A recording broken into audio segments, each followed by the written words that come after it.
ॐ श्री परमात्मने नमः।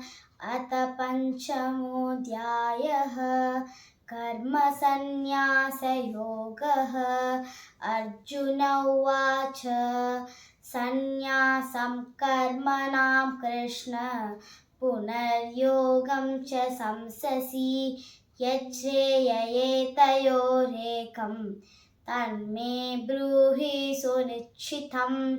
श्रीभगवानुवाच सन्न्यासः कर्मयोगश्च निःश्रेयसकरावुभौ तयोस्तु कर्मसन्न्यासात् कर्मयोगो विशिष्यते। नेहः स नित्यसन्न्यासी यो न द्वेष्टि न काङ्क्षति निर्द्वन्द्वो हि महाबाहो सुखं बन्धात् प्रमुच्यते। साङ्ख्ययोगो पृथग्बालः प्रवदन्ति न पण्डिताः एकमप्यास्ते सम्यक् उभयोर्विन्दते फलम्।